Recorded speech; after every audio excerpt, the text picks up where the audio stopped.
안녕하세요. 매일 새로운 사연을 전하는 읽어주는 사연 라디오입니다. 구독과 좋아요, 많은 공유 부탁드립니다. 오늘의 사연 시작하겠습니다. 안녕하세요. 얼마 전 파혼한 20대 여자입니다. 정말이진 남자친구의 이모님 때문에 파혼을 하게 될 줄은 꿈에도 상상하지 못했습니다. 하긴 생각해보면 중간에서 제대로 처신 못한 남자친구가 제일 문제였지요. 주변 사람들한테 말하기에도 어이가 없어서 이렇게 사연으로나마 한풀이를 해보려고 합니다. 저와 남자친구는 제가 대학생 때 만났습니다. 친구들과 놀러 다니는 것보다 혼자 책 보는 걸 좋아하는 성격 때문에 거의 매일 같이 학교 도서관을 찾았거든요. 철학 서적이 있는 쪽은 대부분 한산했기 때문에 주로 그곳에서 책을 읽거나 노트북을 쓰며 시간을 보냈습니다. 그런데 어느 날부터 제가 잠시 자리를 비운 사이를 틈타 누군가 제 자리에 음료수를 하나씩 갖다 두더라고요. 맞은편에서 저를 몰래 훔쳐보던 남자친구였습니다. 그렇게 저희는 인연을 키워나가기 시작했고 4년의 긴 연애를 거치고 결혼을 결심하게 되었습니다. 연애하는 동안 항상 밝은 모습만 보여줬던 사람이었기에 남자친구에게 불우한 어린 시절이 있었다는 건 짐작조차 하지 못했습니다. 그러다 결혼 준비를 시작하면서 서로 부모님의 직업이라던가 재정 상태에 대해서 오픈을 하게 되면서 남자친구의 아픈 과거를 알게 되었습니다. 남자친구의 아버님은 주사가 심하시고 폭력적인 분이셨는데 그래서 남자친구가 보는 앞에서도 어머님에게 욕을 하거나 폭행을 하는 일이 종종 있었답니다. 어머님은 당신 얼굴에 침 뱉기라 생각하셨는지 그 사실을 친정에 털어놓지 않고 남자친구가 중학교에 들어갈 때까지 참고 견디셨다고 해요. 그러다 어머님에게 큰 우울증이 찾아왔고 아버님은 알코올 중독으로 병원에 입원을 하게 되셨대요. 결국 두 분은 이혼을 했지만 어머님 혼자서 남자친구를 돌볼 수가 없는 상황이었기에 남자친구는 어머님의 언니인 이모님에게 신세를 지게 되었다 했습니다. 그곳에서 6년을 보내고 대학에 입학하면서 이모님의 집에서 나와 어머님과 다시 같이 살게 되었다고 하더군요. 그래서인지 남자친구는 어머님한테 못지않게 이모님에게도 감사하다고 하더군요. 취업한 이후로는 30만 원씩 두 분께 용돈도 드리고 있었다면서 결혼 후에도 계속 드리고 싶다고 했습니다. 그 사실이 못마땅하다기보다 속이 깊은 사람이라는 생각이 들었어요. 속사정까지 알게 된 마당이고 저도 결혼 후에 저희 부모님에게 다달이 생활비를 보내고 싶었던 사람이기에 그걸 된다 안 된다 소리를 하기도 뭐하더라고요. 저도 남자친구도 각자 부모님께 알아서 효도를 할 계획이니 아무런 문제가 없다고 생각했지만 제 주변 사람들은 두 어른께 생활비를 보낸다는 사실보다도 결혼 후에 시어머니 2명 모시게 되는 거 아니냐고 걱정을 해왔습니다. 설마 진짜 그럴까 싶었는데 양가상견례가 있던 날 그럴 수도 있겠다는 생각을 갖게 되었어요. 상견례 장소로 유명하다는 한정식집에서 만남을 가졌는데 정말 남자친구는 그 자리에 이모님을 대동해서 나왔으니까요. 남자친구 말로는 자기 쪽에 아버지가 안 계시니 이모님을 대신 모시기로 한 것이고 어머님에게는 자신의 언니인 이모님이 정신적 지주나 마찬가지라고 설명을 해왔습니다. 아무튼 저는 그날 이모님을 처음 만나게 되었는데 어머님과는 다르게 눈빛도 강하시고 인상도 세더라고요. 남자친구의 말처럼 대화는 이모님이 거의 다 주도를 하셨어요. 어머님은 옆에서 이모님이 하는 걸 지켜보시기만 했고요. 결혼은 요즘 유행하는 대로 반반 결혼을 하기로 했지만 아무래도 자리가 자리였던 만큼 대화가 이모님의 주도로 진행되었다는 사실이 제가 주변에서 들었던 것처럼 결혼 후에 2명의 시어머니를 모시게 되는 게 아닐까 하는 걱정이 생겨나기 시작했습니다. 상견례 자리가 거의 마무리가 되어갈 때쯤 시간이 맞지 않아서 참석할 수 없다고 말했던 제 여동생이 회사 일을 일찍 마무리하고 도착했어요. 제 동생이지만 어려서부터 예쁘단 소리를 귀에 딱지가 앉을 만큼 듣고 자랐고 지금은 외국계 회사에서 일하고 있어요. 아무튼 제 여동생이 등장하자 순간 이모님 눈빛이 달라지는 걸 느꼈습니다. 그때는 그저 이모님 눈에도 내 동생이 엄청 예쁜가 보다 생각했지요. 얼마 지나지 않아 이모님의 관심은 저와 남자친구의 결혼에서 제 여동생으로 옮겨갔습니다.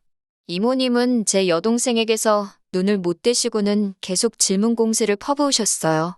학교는 어딜 나왔는지, 돈은 얼마를 버는지, 남자친구는 있는지와 같은 사적인 질문들을 말이지요. 처음에는 적당히 대꾸하던 여동생이 점점 난처해하는 게 한눈에 보였고, 저는 남자친구에게 귓속말로 빨리 자리 정리하고 일어서자 말했습니다. 남자친구도 제 말 뜻을 알아들었는지 자기가 급하게 일이 생겨서 가봐야겠다며 이제 집에 돌아가자고 어른들을 재촉했습니다. 집으로 돌아오는 차 안에서 여동생은 그 이모님이란 사람 정말 이상하다며 저더러 이 결혼 꼭 해야 하냐고 물었습니다. 모시고 살 것도 아니고 괜찮다고 했어요. 하지만 친정 부모님도 정작 시어머니 될 분은 한마디도 안 하고 계시고 이모님이란 사람이 나서서 좌지우지하시는 게 조금 마음에 안 드셨다고 한마디 하시더군요. 이틀 뒤 남자친구와 데이트를 하려고 만났습니다. 상견례 자리에서 있었던 일들을 이야기하다가 이모님 얘기가 나왔어요. 저는 왜 이모님이 이래라 저래라 간섭을 하시는 거냐고 사실 조금 불편했다고 솔직하게 털어놓았습니다. 남자친구는 자기도 그 행동에 대해서 짐작가는 바가 있다고 하더라고요. 남자친구 말이 이모님에게는 남자친구보다 10살이 많은 아들이 하나 있대요. 몇 년 전에 결혼을 했는데 반년도 못 살고 여자가 이혼하자고 달라들었답니다. 주변 사람들한테는 성격 차이라고 했지만 자기가 사촌형한테 들은 바로는 이모님이 그 여자를 쥐잡듯 잡으며 시집살이를 시켰다더군요. 결국 사촌형은 이혼을 하게 되었고 이모님은 그 여자에게 위자료로 1,000만 원을 주기까지 했다고 합니다. 그러면 더 자중하셔야 하는 거 아니냐고 물으니 남자친구가 그건 우리 생각인 거고 이모님 입장에선 2번 다시 그런 꼴을 안 보기 위해선 가능한 있는 대로 제 길을 눌러놓으려고 하셨던 것 같다고 했습니다.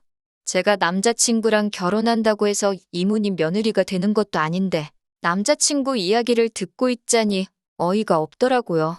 그래서 주변에서 이모님까지 제가 2명의 시어머니를 모시게 될 것이라는 말을 몇 번 들었다고 솔직히 그것 때문에 요즘 생각이 많다는 사실을 말해줬습니다. 남자친구는 손사래를 치며 절대 그럴 일이 없다고 어릴 적에 이모에게 신세진 건 사실이지만 대학교 입학 후에는 따로 나와 살지 않았느냐며 자기도 그때 도와주신 은혜만 갚으면 자기 어머니에게만 신경 쓸 계획이니 저에게도 그런 걱정일랑 하지 않아도 된다고 저를 안심시켜줬어요. 솔직히 믿업지는 않았지만 자기가 그러겠다는데 제가 믿는 것 말고는 더 할 말이 없더라고요. 아무튼 그 이후로 청첩장도 만들고 결혼 준비하면서 바쁘게 시간을 보냈습니다. 반반 결혼을 하기로 했으니 예단은 생략을 하기로 했는데 남자친구가 어머님하고 이모님한테 가방이라도 하나씩 해주고 싶다 하더라고요. 기어코 이모님까지 들먹이면서 저러고 있으니 정 해드리고 싶으면 직접 해드리라고 한마디 했습니다. 남자친구는 저의 대답에 야박하단 식으로 나오길래 보통 그런 말을 꺼내려면 2분께 뭘 해드리고 싶다 말하는 게 아니라 우리 부모님한테 먼저 뭘 해드리고 물어보는 게 순서가 아니겠냐고 한마디 했어요. 그 말에 남자친구는 아무 대답도 못하고 꼴먹은 벙어리가 되더라고요. 다달이 용돈 보내드리는 정도면 충분히 할 만큼 하는 그 이상을 하는 거라고. 그리고 부모님 입장에서도 우리들이 먼저 자리를 잡고 사는 게 가장 큰 선물이지. 그런 가방 같은 걸 중요하게 여기시지 않을 거라 한마디 더 해줬습니다. 남자친구는 끝내 못마땅한 얼굴이었지만 더 이상 뭘 해드리고 싶다는 말을 꺼내진 못하더라고요. 그리고 결혼식을 몇 주 남겨두지 않은 무렵이었습니다.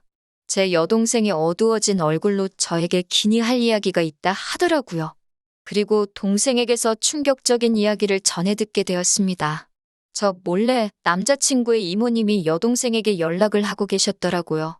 연락처를 어떻게 알고 연락을 하신 거냐 하니까 상견례 날 화장실에서 물어보시길래 알려드렸다 했습니다. 뭐라고 연락을 해오신 거냐니까 처음에는 동생 다니는 회사 앞까지 오셨다며 저의 결혼 이야기를 빌미로 할 이야기가 있다고 동생을 불러내셨대요.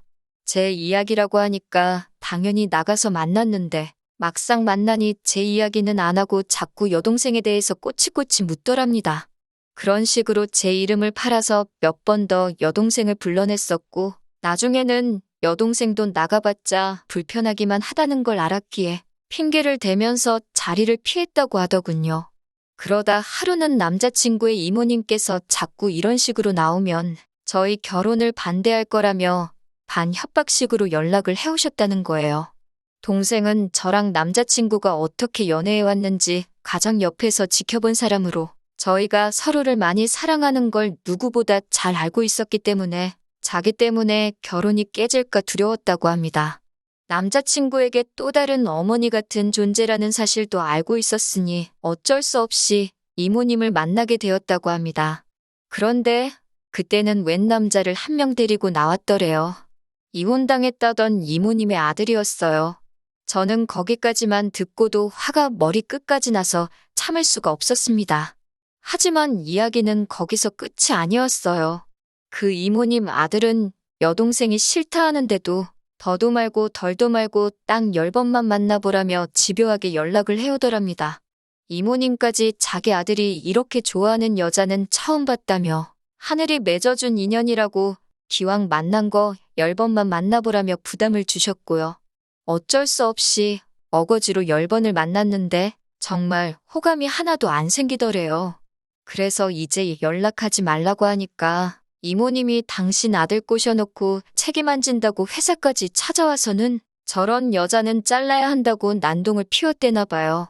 그게 바로 얼마 전 일이었고 제 동생은 여태껏 혼자 참아내다가 이제서야 저에게 이 결혼을 안 하면 안 되냐고 울면서 부탁을 하더라고요. 동생의 이야기를 듣는 동안 당연히 결혼에 대한 제 마음은 차게 식었지요. 내 입장 같은 건 생각하지 말고 너 하고 싶은 대로 하라고 동생에게 말해줬습니다. 그리고는 바로 남자친구에게 전화를 걸어 두 분과 같이 나오라고 했습니다. 마침 이모님과 어머님이 같이 계신다 하여 이모님 댁 앞에서 남자친구를 만났습니다. 집으로 들어가기 전 여동생의 한 이야기를 들려주며 알고 있었냐고 물었어요. 남자친구는 정말 상상도 못했다며 자기도 어이가 없다고 그러더군요. 그런데 제가 일단 집에 들어가서 이모님한테 시시비비를 가리겠다고 하니 뭘 또 그렇게까지 하냐며 저를 말리더라고요. 이모님은 단지 당신 아들을 너무 사랑해서 좋은 짝 만나게 해주고 싶은 욕심에 좀 오버를 하신 것뿐 아니냐며 이모님 편을 들더라고요. 더 듣고 있을 이유가 없어서 집 안으로 들어갔습니다. 이모님과 어머님은 이 늦은 시간에 웬일이냐며 아무것도 모른다는 표정을 하고 계셨습니다. 제가 왜 나이 먹은 아드님을 제 여동생한테 갖다 붙이냐며 누울 자리 보고 다리를 뻗으셔야 하는 거 아니냐고 따졌습니다. 그러자 이모님은 자기 아들이 어때서 그러냐며 저더러 웃긴다고 그러시더군요.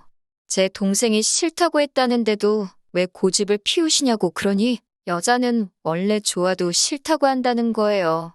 저 같은 사람이나 싫으면 싫다 좋으면 좋다 따박따박 어른 앞에서 할 말 못할 말 못 가리고 한다나요. 그 와중에 남자친구는 어차피 여동생도 언젠가는 결혼할 거 아니냐고 그러면 아예 모르는 집으로 시집가는 것보다 친언니가 있는 집으로 시집가는 게 좋지 않겠냐고 하더라고요. 남자친구는 지가 뭐라고 짓거리는지 아는지 엄청 뿌듯한 표정을 하고 있었습니다. 이모한테 은혜를 입었을 뿐 절대 엮이는 일 없을 거라고 말하던 게 다 저를 안심시키기 위한 거짓부렁이었다는 걸 알게 되었어요. 개족보는 니네 집에서나 만들고 우리는 건들지 말라고 나지막히 한마디 하니까 남자친구가 흠칫하더라고요. 시어머니를 2명이나 모시게 할 생각이 없다더니 남자친구는 지 엄마보다 지 이모를 더 어머니로 생각하고 있는 것처럼 보였습니다. 파혼까지 작정한 상황으로 간 자리였기 때문에 저도 더 주저할 생각이 없었어요. 세 사람이 모여있다고 주눅들 이유도 없었기 때문에 저쪽에 앉아있는 2명의 시어머니에게 아들들 간수 좀 잘 하라고 그리고 나중에 어떤 정신 빠진 여자가 똥인지 된장인지 분간 못하고 시집오려 하거든. 쓸데없는 생각하지 말고 그 여자가 부처님이다 생각하고 받들어 모시고 살라 한마디 해줬습니다. 남자친구한테도 이런 우유부단한 놈인 줄 몰랐다고 그런 줄도 모르고 여지껏 가져다 바친 사년이 아까워할 수만 있다면 위자료라도 받아내고 싶은 심정이라고 지금을 기점으로 내 눈에 띄지 말고 연락도 하지 말라고 말했습니다. 밖으로 나오는 저를 쫓아나오더니 어딜 가는 거냐고 따지며 청첩장도 다 돌렸는데 이런 식으로 나올 거냐며 별 쓸데없는 걱정을 하더군요.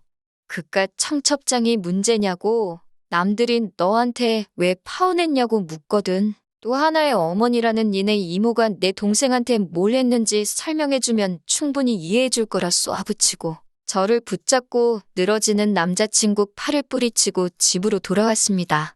남자친구는 제 여동생 때문에 왜 우리가 헤어져야 하느냐고 아직도 상황 파악도 못하고 있길래 목 위에 달려있는 게 머리통이 맞으면 그게 정말 내 여동생 때문인지 아니면 너랑 너네 가족들 때문인지 충분히 이해할 거라고 말하고 뒤도 돌아보지 않고 집으로 돌아왔습니다. 이튿날부터 식장, 신혼여행, 가정가구들 예약해 놓은 것들은 취소하고 위약금 낼 건 내고 환불받을 건 받고 그러니 몇 푼의 돈이 제 손에 남더라고요. 남자친구한테 계좌번호 보내라고 절반은 보내주겠다 했는데 그 돈이라도 건지고 싶었는지 잽싸게 계좌번호를 불러주더라고요. 그 돈을 안 줘도 됐겠지만 하나도 아깝다는 생각이 들지 않았습니다. 왜냐하면 며칠 뒤에 남자친구의 이모를 명예훼손으로 고소하고 그 이후에도 정신 못 차리고 제 여동생에게 연락하던 그 자식을 스토킹으로 신고했거든요. 회사까지 찾아와서 난동을 부려준 탓에 절차가 아주 수월했습니다. 고소했다는 사실을 전하니 뭐 믿는 구석이 있는지 마음대로 하라고 빈정거리더라고요. 하지만 그런 허세도 잠시 며칠 뒤에 합의 좀 해달라고 연락이 왔어요. 그렇게 센 척을 하더니 나중 가서는 합의금을 조금만 깎아줄 수 있냐며 비굴하게 나오더라고요. 정신적 피해 보상까지 요구하겠다. 으름장을 놓으며 한 푼도 깎아주지 않고 고스란히 합의금을 받아냈습니다. 정신 못 차리고 여동생에게 연락하던 한심한 사촌형도 사과를 해왔지만 결국 접근금지명령 처분을 받게 되었고요. 그 이후로는 솔직히 신경 쓰지 않고 살고 있습니다. 여동생도 지금은 많이 안정을 되찾았고 좋은 남자친구도 생겼더라고요. 그 모자한테 시달린 걸 옆에서 지켜본 동료가 자기가 지켜주고 싶다며 고백을 해왔다나요. 그리고 저는 당분간은 누굴 만나고 싶은 생각이 없습니다. 연애하느라 가지지 못했던 혼자만의 시간을 즐기면서 지내보려고요. 긴 이야기 들어주셔서 감사합니다. 오늘의 사연은 여기까지입니다. 구독과 좋아요, 알람 설정해주시면 앞으로 더 좋은 사연으로 찾아오겠습니다. 감사합니다.